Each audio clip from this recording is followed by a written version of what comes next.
तो आप जो साधना कर रहे हो धर्मदास जी, एक भी गीता वाली नहीं, और गीता जी का पाठ नित्य करते हो। अब धर्मदास जी सुन्न हो गया कति, लेकिन अभिमान काल की फिर भी कोई ना कोई रह जाती है अंदर से प्रेरणा। अब काल प्रेरणा से उसने कहा कि जिंदा तो मुसलमान है, इसलिए तो हमारे हिंदू देवताओं के साथ ऐसी बातें कर रहा है उनके विषय में। तेरे को पता है हम कोई जीव हिंसा नहीं करते, हम किसी की आत्मा दुखी नहीं करते, तू कैसे बात कह रहा है? तूने ये सब जो है ना हमारे देवताओं की बेइज्जती कर दी है। अब परमात्मा ने देख लिया कि इसमें काल आ गया, और ईब यो एक नहीं सुने तेरी सारी पर माटी फिरेगी। परमात्मा अंतर ध्यान हो गया उसके सामने से, एकदम अदृश्य हो गए, हिडन। अब धर्मदास जी लगा देखने, उसका तो पसीने आ गए। धर्मदास जी ने सोचा, होए होए मन तो जुल्म कर दिया, देख कितना अच्छा ज्ञान बतावे थे। अब इस ज्ञान को सुनकर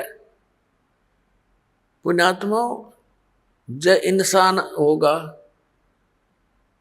कंडम हो जाएगा कति, उस अज्ञान को नहीं कर सकता, उस साधना को नहीं कर सकता। इसको स्वीकार करो चाहे ना करो, वो ऐसी स्थिति हो जाती है। एक बार ये दास औरंगाबाद के अंदर सत्संग करते हुए जा रहे थे, जब हमारा आस्था चैनल पर बंद करा दिया था औरंगाबाद में। हमने दाड़े बहुत भुगते हैं पुण्यात्माओं, आप तक संदेश पहुंचाने के लिए भगवान का।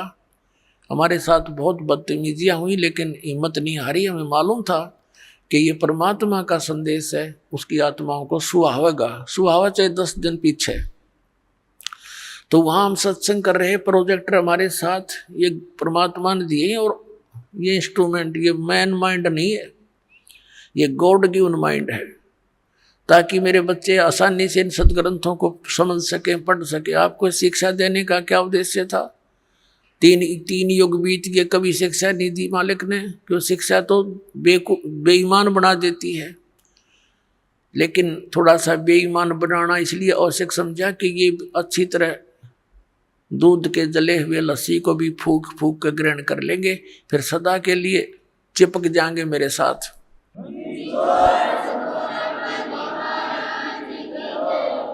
हम वहां प्रोजेक्टर पर ये सारा कुछ दिखा रहे थे। अब वो बुद्धिमान लोग निकट सी थोड़े से भगताया करते, संगत 200 से 400 मुश्किल से आराम से न खूब प्रोजेक्टर पर दिखता था साथ। वो घर जाकर मिलाते। 5 दिन का सत्संग था, पहले दिन सुना, नोट कर लिए सारे फटाफट उन्हें। घर जाकर मिलाए, क्योंकि घर घर रखे सबके गीता और ये पुराण। वो तो ठगे से रह गए। अगले दिन आए, फिर उन्होंने सोचा नाम ले लें। नाम लेने के लिए जब सोचा तो उनको नियम बताए। वो कहने लगे शराब तो हम जरूर निकाल लेंगे, अस्थि तो हम अवश्य उठाएंगे। कोई बात हुई है? ये नियम तो हम नहीं पुगा सकते। भाई नियम नहीं पुगा सकते तो हम मंत्र नहीं दे सकते। तो उन्होंने उपदेश नहीं लिया, लेकिन उन्होंने एक से कहा कि अब हम कित जोगे नहीं छोड़े। अब वो रामकृष्ण हर की भक्ति कर नहीं सकते, और यह हमने मिली नहीं हमारे साथ बनेगी क्या? तो उनको समझा गया कि आप दीक्षा लो और भक्ति करो जो करनी है। फिर न बोले फिर देखेंगे, फिर हम आगे वहां से फिर कद देखेंगे। तो पुण्यात्माओं, इस ज्ञान को सुनकर उन्होंने खुद ये कहा कि अब वो भक्ति तो हम कर नहीं सकते, उस योग्य तरह कोई ना इधर के रहे ना उधर के। उनको सिर्फ काल ने तो ये कई गड्ढे खोज रखे हैं, कोई से मतलब फंसेगा यो। और सारी बात मान ली न बोले श्राद्ध तो निकालने पड़ेंगे अपने पूर्वजों के। अब इतना समय होता नहीं कि सब टॉपिक पर उसको थोड़ी सी देर में समझा दें, तो उसके लिए सारा ज्ञान, ये अध्यात्म ज्ञान आपने समझना पड़ेगा, रहकर सुनना पड़ेगा, तो फिर आप पर बात सेट हो जाएगी। तो कहने का भाव ये है कि इस ज्ञान को सुनकर जरा सी भी बुद्धि रखता होगा और साधना नहीं कर सकता इस पृथ्वी पर। तो फिर क्या हुआ, धर्मदास जी ने अब ना तो वह भक्ति और करी, अपनी जो ले रहा था कागज पत्र सारे धर दिए तय करके। अब बता के करूं फिर, इसका मंत्र गीता में नहीं, आराम इसने रटन लाग रहे। अब श्याम ने सो गया और रोवे अंदर अंदर कि भगवान अब कह जब वो संत साधु फिर आ जावे, हे दाता मैं कति बहस नहीं करूं, विवाद नहीं करूंगा, अब के करूं, मैं तो ठगया सा रह गया, मेरा तो सब कुछ लुट गया। ये भक्ति तब करने की इच्छा कति नहीं बनती। सारी रात ऐसे ही करवट बदल बदल कर बखत से उठ लिया। अब उसने सोची खाना बना, उठ के वक्त खाना बना लिया ना तो वो पहले लिपा पोती कराया करता, पूजा पाजा की सारी सामग्री जुटाया करता, रोटी बनाने लग गया वक्त से उठ के।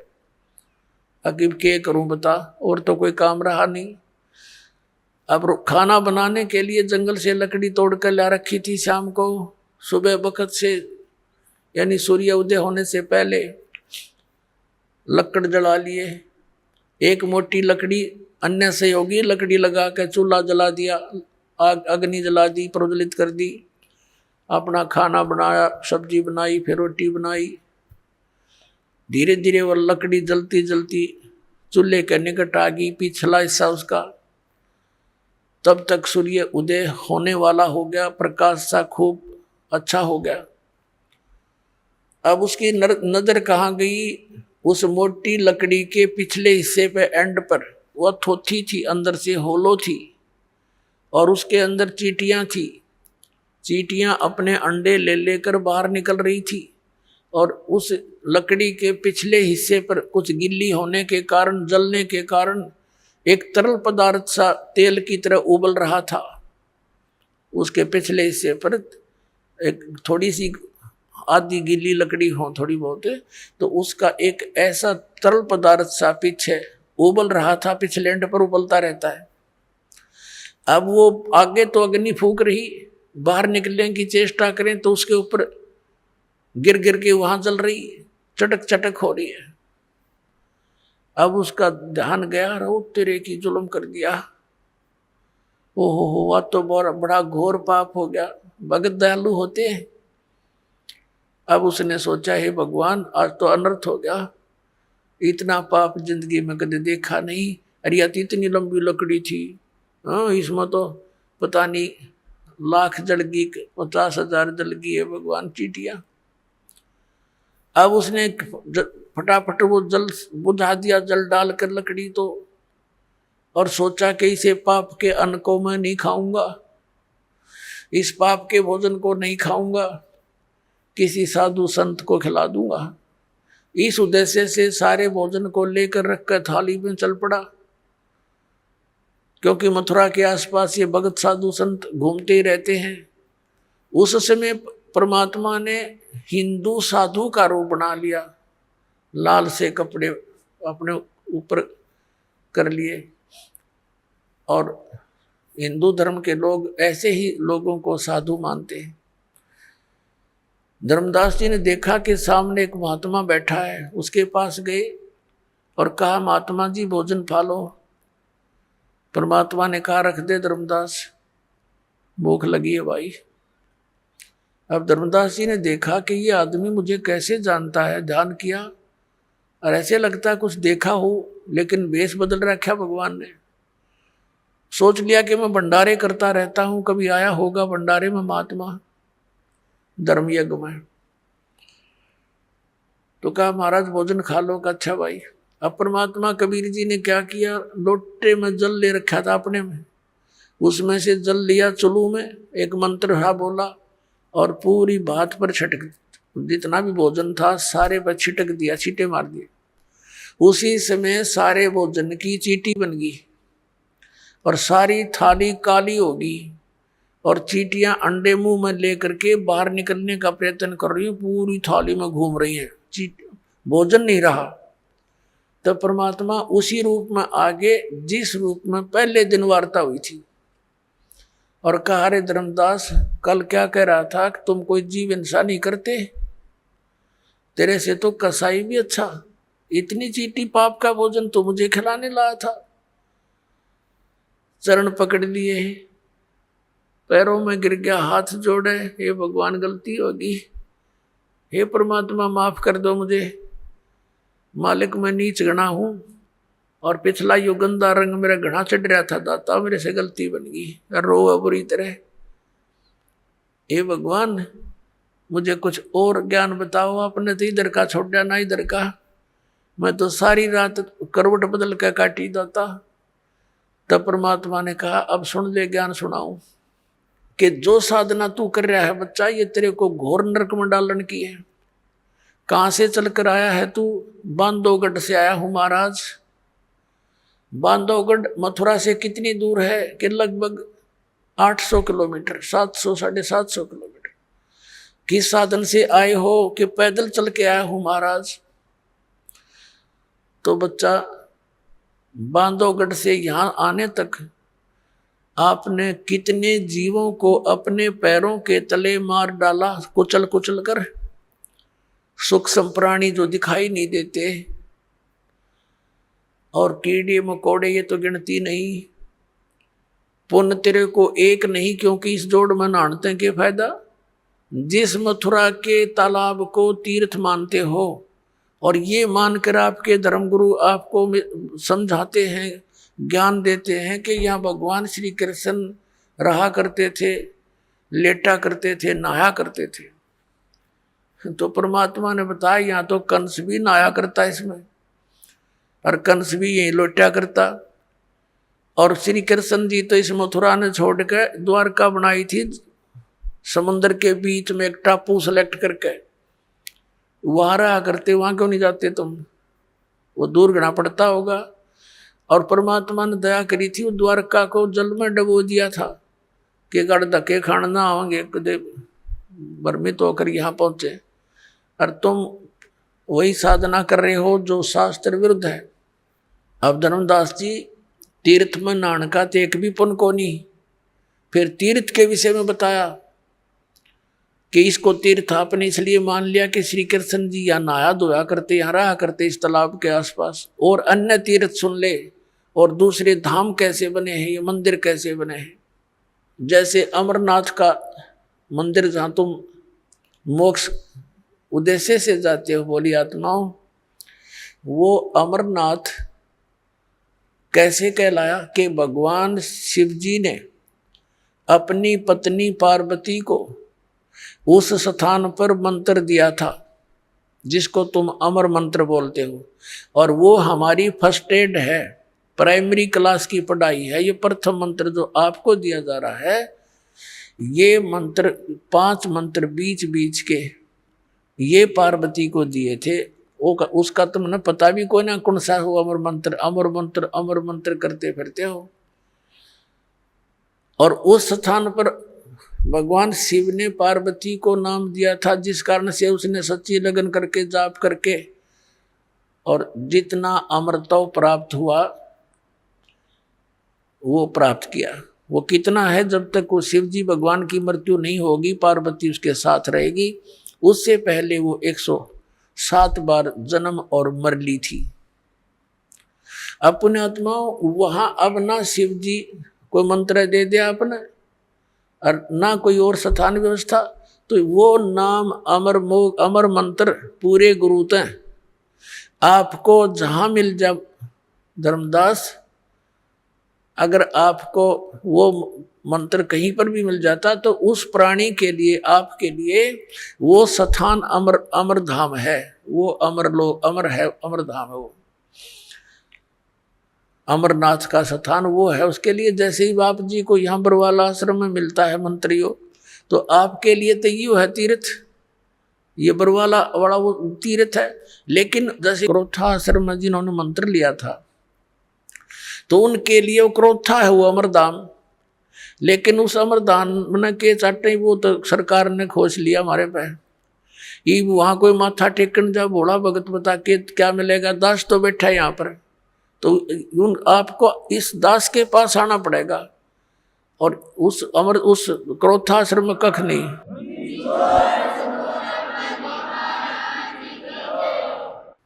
तो इस प्रकार उनको समझा के फिर बताया।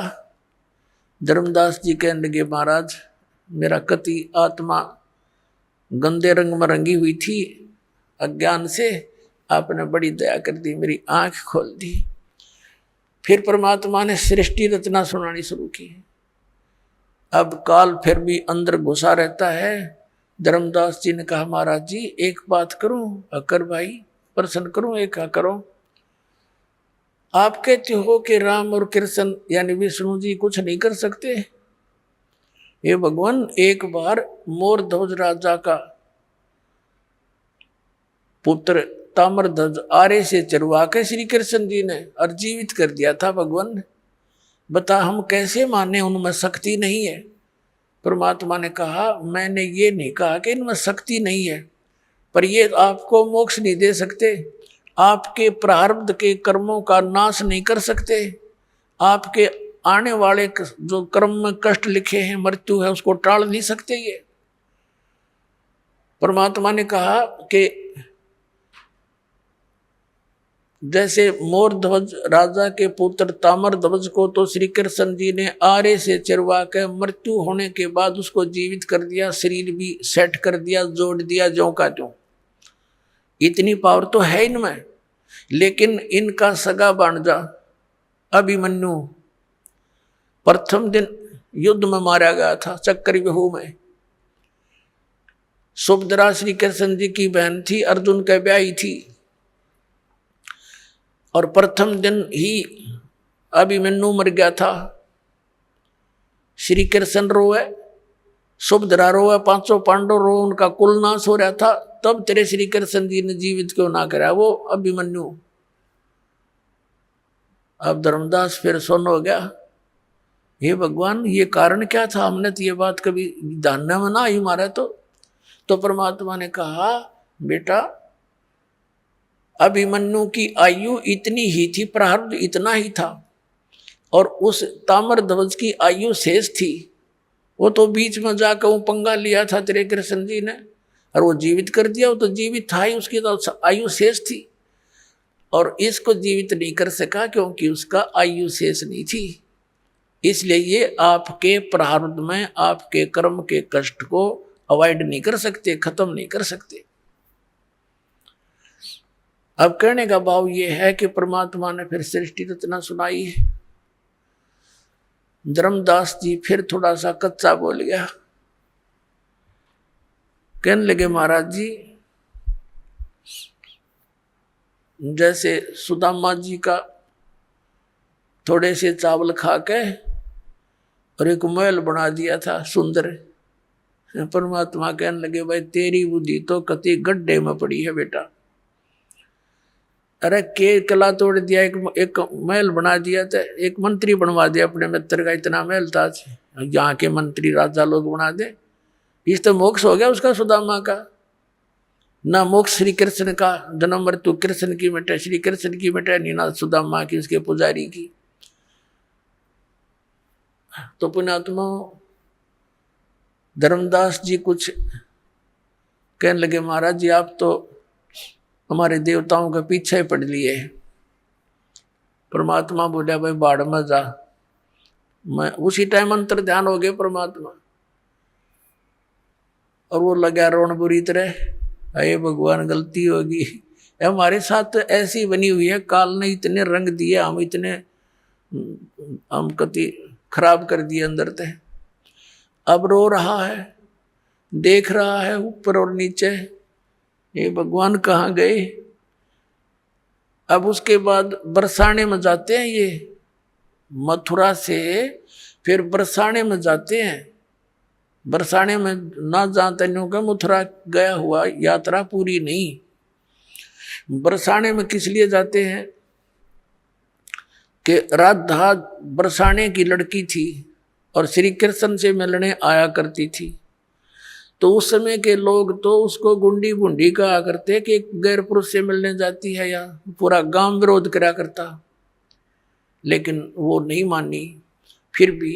तो अब उस वहां जाके क्या कहते हैं, राधे राधे श्याम मिला दे, राधे राधे श्याम मिला दे। देख किसे डले डुआ रखे, वहां ना राधे और ना श्याम, उड़े टेलीफोन मिलाओ जाके। अब ये अकल मार रखी हमारी।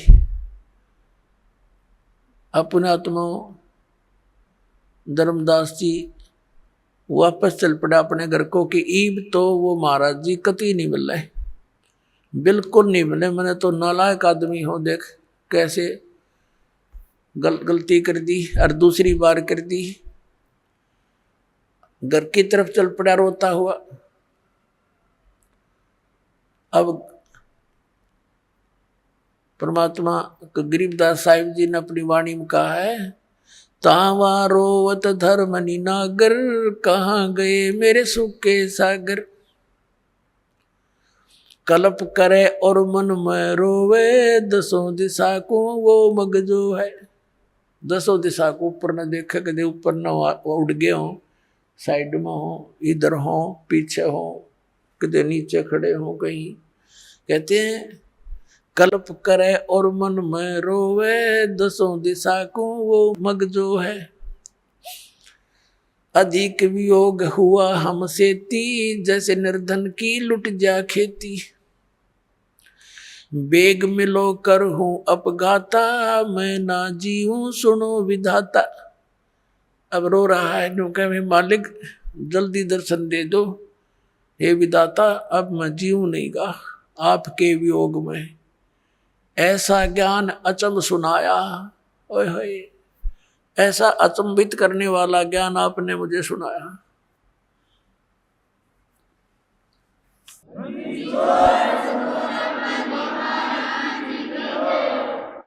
अब रोता रोता घर पे आ गया, सारे आंसुओं से कमीज भीग गया।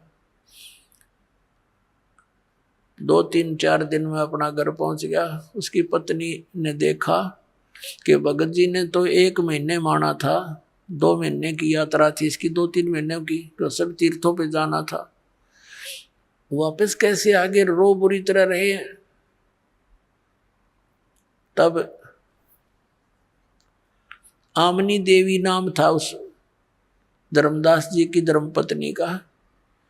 उसने कहा कि क्या हो गया भगत जी, कैसे वापस आ गए। वो सुन नहीं रहा था, वो उसकी बात का उत्तर नहीं दे पा रहा था, वो रोई सी बुरी तरह रहा था।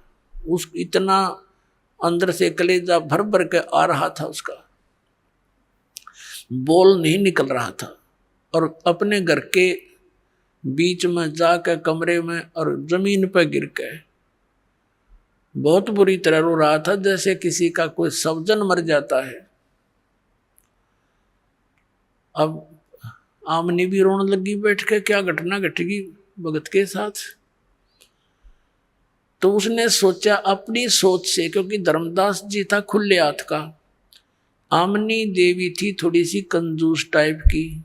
ये धर्म बहुत करा करता, भंडारे साधु संतों को बुलाता, साधु उनको कंबल कुंबल साथ में देता, तो यह टोक टाक दिया करती, जी दान हिसाब का होया करे, इतना मत खर्च करो, बालक भी पालने हैं। तो इसने नो सोचा आमनी देवी ने कि मैं भगत जी को टोक टाक दिया करती, और इसका लगता है किसी ने रास्ते का जो पैसा था लेके गया था, यो धन यात्रा खर्च, वो निकाल लिया। अरे इसका काम अधूरा रह गया धर्म का। और ये इसलिए रो रहा है कि अब ये नो सोच रहा होगा कि मैं पैसे मांगूंगा और या फिर ना नुकर करेगी। अरे ऐसा किया हुआ धर्म फिर व्यर्थ होता है। तो उसने इस विचार से कहा कि हे भगत जी, कोई बात ना, किसी ने आपका यात्रा खर्च निकाल भी लिया होगा, आप और ले जाओ, कि आपके धन की कमी है, आपको भगवान ने कितना दे रखा है। उसको एक सांत्वना दिलाने के लिए वो इस प्रकार की उसकी सिंपैथी सी कराने लगी। काफी देर रोता रोता जब मन थोड़ा सा ठीक बोलने के हिसाब में हुआ, तब कहने लगा, आमनी देवी, यदि मेरा वो धन निकल जाता तो कोई बड़ी बात नहीं थी, वो और ले जाता मैं, लेकिन मेरा ऐसा धन गया, वो मुझे अब मिले नहीं और मैं जीऊं नहीं। तो वो कहने लगी ऐसा कौन सा धन था? तो उसने रोते रोते सारी कथा सुना दी जो जो मालिक ने सुनाई थी। आमनी इस बात में बहुत तेज माइंड की समझदार बेटी बहन थी। उसने कहा हमने रामकृष्ण जी कभी मिले या शंकर भगवान मिले हों, और चलो मिल भी जाते जब उनकी सती थी सारी स्पष्ट होगी। आप तो बिजनेसमैन थे, ये सौदा चूक कैसे गए? आप तो व्यापारी आदमी हो, हमने के रिश्तेदारी थी रामकृष्ण के साथ। जब हमने सही मार्ग मिल गया तो हमने ये आपने ग्रहण क्यों ना किया? या गलती कैसे खाई? तो वो कहता है कि जीवन में पहली बार हानि का सौदा हुआ मेरे से, आज तक हानि नहीं हुई थी, और ऐसी हानि होगी आमनी अब यह पूर्ति नहीं हो सकती। मैं घना नीच हूं, दूसरी बार मैंने ऐसी गलती कर दी, एक बार की तो चल जाती। तो रामनी भी कहने लगी कोई बात ना, हिम्मत सी करो। तो 6 महीने बीत गए ऐसे, रोज आना कोई काम नहीं करे, रोटी एक मुश्किल से खावे और गली में बैठ जावे, नो देखे आवे कोई साधु। अब जैसे कोई साधु भक्त दिखाई दे उसके निकट जावे, शायद आ गया हो। जैसे बेलनी ने श्री राम की इंतजार की थी कि दूर तक कोई भी आता दिखा करता भाग लेती थी, श्री राम आ गए, श्री राम आ गए। ठीक यही दशा धर्मदास जी की हो रही थी। एक दिन उसने सुना कि कोई गांव के बाहर एक जंगल था, छोटा सा वन, उसमें एक महात्मा आया है। गांव के लोग श्रद्धालु बहुत होते थे, सभी जा रहे हैं दर्शनार्थ।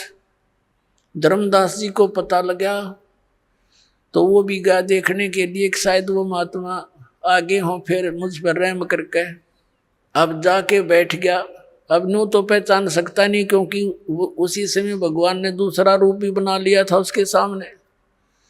तो उसने प्रश्न किया कि महाराज जी, ब्रह्मा जी, विष्णु जी, शिव जी के कोई माता पिता हैं? वो लगा कहने वो जो कैसेट फीड कर रहा था, ये तो अजरो अमर है, सर्वेश्वर है, महेश्वर है, ये मृत्युंजय है, कालज्जय है। लाला जी ने कहे है, रॉन्ग नंबर है। उठ के चल पड़ा, यो नहीं, वो को नहीं, वो महात्मा नहीं है, वो ज्ञान नहीं है इसका। उठ के आ गया वापस। अब इस तरह 6 महीने बीत गए, ना खावे, दुबला पतला हो गया। उसकी पत्नी में परमात्मा ने प्रेरणा करी। उसने देखा कि भगत आप तो मर जाओगे ऐसे ही, और वो मिलेंगे नहीं साधु आपको। एक बात बता, उन्होंने इतनी सी वार्ता की तो कुछ और भी कहा होगा, कुछ मिलने की विधि बताई होगी, संकेत किया करते महात्मा। तो धर्मदास जी को भी परमात्मा ने याद दिला दी। कबीर साहब ने कहा था कि भाई जहाँ भंडारे होते हैं वहाँ मैं पहुँच ही जाता हूँ, जहाँ धर्म होते हैं ना, धर्म यज्ञ, वहाँ मैं अवश्य जाता हूँ। ना यू काल होने दे अच्छे काम ने, आग लगा दे वहाँ पर मेरे बच्चों में, चाहे कैसा ही कर रहा है वहाँ भी मैं ही जाता हूँ। उसको बेचारे में आस्था बनी रहे भक्त भगवान की, इसलिए। तो उसने ये बात बताई आमनी को। आमनी कहने लगी फिर तो बन गई बात, आप भंडारा कर दो, आपका धन बतेरा, परमात्मा ने दया कर रखी, सेठ हो आप तो, और भंडारा कर दो। अब उसने कहा था 1 दिन का, उसने 3 दिन का धरा, क्योंकि खुले हाथ का था कि कदे 1 दिन में ना आवे मात गुरु जी, महात्मा जी। 3 दिन का धर्म भंडारा कर दिया और बहुत दूर तक चिट्ठियां भेज दी। अब साधु संत आए प्रथम दिन, और धर्मदास जी तो अपना वो जैसे सर्प की मणि गुम हो जाती है, वो तो वो ही देखता है। भंडारा खाने वाले खा रहे हैं, खिलाने वाले खिला रहे हैं, और वो यूं देखता जा रहा है। देखा कि नहीं आए, सारा दिन गया। फिर बैठ कर रोया सारी रात। सुबह फिर यही सती थी रही, अगले दिन भी। तीसरा दिन बाद दोपहर हो गया, और अंदर से जो वास्तविक पुकार, हृदय की पुकार उसने की कि हे परमात्मा, या तो आज दर्शन दे दियो अपने दास ने, नहीं सुबह आपका दास जीवित नहीं रहेगा, आत्मघात करूंगा। आत्महत्या करके मरूंगा, मेरे पर जिया नहीं जा सकता, वो भक्ति में कर नहीं सकता, और आगे की कोई रास्ता मिला नहीं, इस जीवन में इसका क्या करूंगा मैं, ऐसे पशु जैसे जीवन को जी कर। ये फाइनल फैसला उसने हृदय से कर लिया। वो तो अंतर्यामी है कि आज बात बिगड़ेगी। एक कदम का पेड़ था, जहां वो भंडारा चल रहा था उसे 100 फुट की दूरी पर परमात्मा आकर वहां विराजमान हो गए सतलोक से चलकर। 1 मिनट में जहां से जहां पहुंच जाते हैं। और धर्मदास जी देख ही रहे थे, कोई साधु संत वहां बैठों को देखकर फिर इधर उधर देखा तो सामने क्या देखा, को हो ये बैठे हैं। एकदम दौड़ा दौड़ा गया और निकट से देखा कि ज्यों का त्यों स्वरूप है और जिंदा महात्मा का रूप है।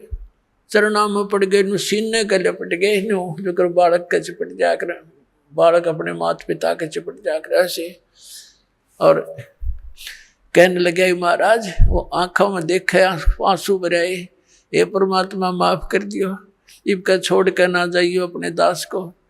उसका न्यू हो रहा कि वे चले ना जा, छोड़ू नहीं कती, चाहे क्यों करके मैं करना पड़ो, कुछ भी करना पड़े। तो परमात्मा कहने लगे कोई बात ना बेटा, मैं तेरे लिए आया हूँ, और ऐसे कर इन सबको फारिग कर दे, मेरा भेद ना बताना, जिक्र ना करना। क्योंकि मालिक को पता था जैन मत 1-2 सरफरायु साधु रह गया ना डे, यहाँ इसके साथ मैं बताऊंगा तो ये उल्टे खुटे ठोक के इसने और खराब कर देगा। तो परमात्मा ने कहा इन्हें निकाल फटाफट तुम। और वो हाथ जोड़े, महाराज जाइयो ना, अकना बेटा, मेरा वचन है नहीं जाऊंगा। तो उन्हें फटाफट आकर उनको विदा किया, जो देना जाना था वो फारिग करे। और महाराज जी चलो, दास की कुटिया है। अब घर ले आए भगवान को। आमनी देवी ने कहने लगा कि आजा आजा मेरा पा गया धन। एक मुड्ढा सा बैठना दे दिया, भगवान बैठ गए कबीर साहब। पति पत्नी दोनों एक एक पैर पकड़ के और मालिक के चरणों में बैठ गए। आमनी देवी ने कहा महाराज जी आपका भगत तो बहुत नरमात्मा का है, इतनी कड़ी परीक्षा नहीं लेनी चाहिए थी, ये तो रो रो का मर जाता, मैं थोड़ा सा हिम्मत देती रहती इसको। परमात्मा ने कहा बेटा इसको मैंने दुखी इसलिए किया कि ये काल का वकील बन रहा था, मैं जो भी ज्ञान दूं था ये उल्टा पड़ा था। अब जैसे लोहे को गर्म करता है कारीगर और सही गर्म हो ले तब उस पर चोट लगावे तो जो चाहे वो बना सकता है, और ठंडे लोहे पर तो सारे गणना झाड़ दे कोई असर नहीं होता। तो बेटा यू लोहा गर्म करा मैंने, अब इसका जो चोट वचन की मारूंगा ये सारी स्वीकार करेगा, जो मैं चाहता हूँ यो बच्चा स्वीकार करेगा। और नहीं तो मैंने 3-2 दिन हो गए थे इसके लिए माथा मारते ने, हाँ भर ले फिर मुकर जा, यू सारी मानेगा। हाँ जी सारी मानूंगा, कति मानूंगा, मानने की बात से लाला जी था, कति हाँ भरे, दोनों नाम ले लिया, दीक्षा ले ली। परमात्मा बोले भाई ठीक है मैं जा रहा हूँ फिर मिलूंगा। अच्छा महाराज जल्दी आइयो। अब क्या किया परमात्मा ने, उसने मन में सोची, सारी कथा सुन रखी थी कि किसी प्रकार वो लोक दिखाई दे। परमात्मा अपना गवाह बनाना चाहते थे, उस आत्मा को निकाला सूक्ष्म रूप में आकर और सतलोक में लेकर गए। पीछे से धर्मदास जी बेहोश हो गए, 3 दिन और 3 रात तक अचेत पड़े रहे, मरे नहीं, दिल धड़कता रहा, श्वास चलती रही लेकिन अचेत थे। रिश्तेदार इकट्ठे हो गए, आसपास का गांव जितने भी थे सब बहुत गुणे लोग, क्योंकि सेठ था, जंतर मंत्र झाड़े, सब दवाई जड़ी बूटी कर ली, कोई आराम नहीं हुआ। और परमात्मा निकाल कर ले गए सतलोक में। सारी सती थी दिखाई, जैसे परमात्मा ने अन्य आत्माओं को दिखाया था। आदरणीय मलुकदास साहिब जी को, आदरणीय नानक साहिब जी को, आदरणीय दादू साहिब जी को, आदरणीय गरीबदास साहिब गांव छुड़ानी जिला जदर वाले को, आदरणीय घीसा दास साहिब जी गांव खेखड़ा जिला मेरठ उत्तर प्रदेश वाले को। ये तो दास के नोटिस में है, बाकी और तो बहुत बड़े पुण्यात्माओं को साथ ले गए होंगे। तो ऐसे धर्मदास जी को भी सब दिखा दुखू कर वापस छोड़ा तीसरे दिन। और धर्मदास जी जब उठे सचेत हुए, महाराज जी कहाँ है, महाराज जी कहाँ गए, कहाँ गए, अरे कहाँ गए। अब घर वाले ने सोचे चलो ये भगवान जीत गया, यूं जीवित तो हो गया। और परमात्मा ने कहा था मैं काशी के अंदर भाई जुलाहे का काम करूं और सतनाम दूंगा, वहां आ जाइए। अब फिर वो कहाँ रुका था, सीधा पहुंचा वहां पर काशी में। वहां देखा भगवान के चरणों में गिर गए और फिर सारी वार्ता हुई। अब पुण्यात्माओं, दास ने क्या बताना चाहा था शुरुआत में कि आप जी जो है कितने पुण्यकर्मी प्राणी हो। परमात्मा ने उस समय कहा था, धर्मदास ने जब देख लिया आंखों सारा और कहा भगवान आपको देख लिया, सारी स्थिति का पता लग गया, ब्रह्मा विष्णु महेश से मेरी वार्ता आपने करवा दी, ये अपने आप के हमारा नाश जन्म मृत्यु होता है। तो इसका मतलब मालिक ये वेद और जितनी भी कुरान पुराण सारी झूठी है। तब परमात्मा ने कहा बेटा ये वेद और किताब झूठे नहीं भाई, झूठे हैं ये समझे ना, इनमें सारा कुछ लिखा मेरे बारे में और सच्चाई जो है इसमें सारा कुछ है। ब्रह्मा विष्णु महेश की जन्म मृत्यु होती है, इनके माता पिता हैं, इन पुराणों में सारा लिखा है। लेकिन बेटा अभी इसको डिस्क्लोज ना करना। और फिर जब कलयुग 5500 वर्ष बीत जाएगा तब मैं इस अपने बच्चों को अपनी महिमा से परिचित कराऊंगा।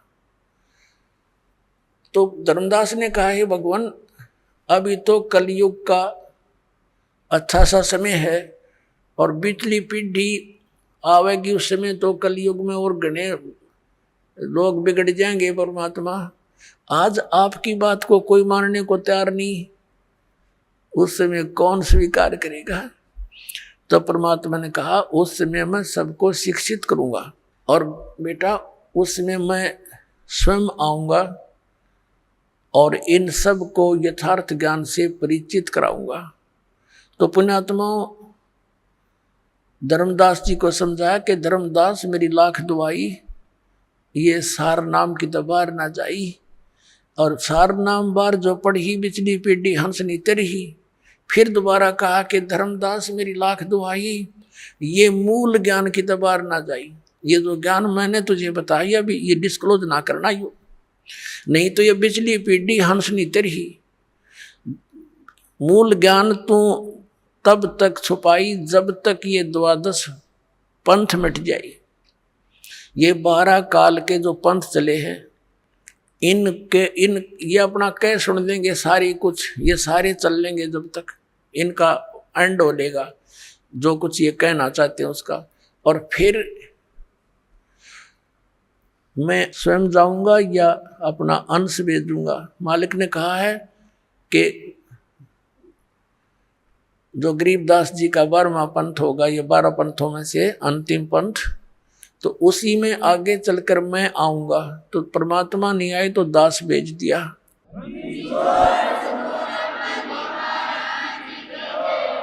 तो पुण्यात्माओं ये वो समय है आज जो परमात्मा ने 5500 वर्ष पहले बोला था कि धर्मदास जब तक वो टाइम नहीं आएगा ना वो ठीक नहीं आओगे। इतने तो ये मेरे वचन ऐसे लगेंगे जैसे निराधार सी बातें हैं, लेकिन वो समय आएगा जब देखना सब बच्चों को सतनाम दूंगा, सबको ज्ञान से परिचित करूंगा और पूरे विश्व में एक मेरा ही ज्ञान रहेगा, एक का भगवान रहेगा।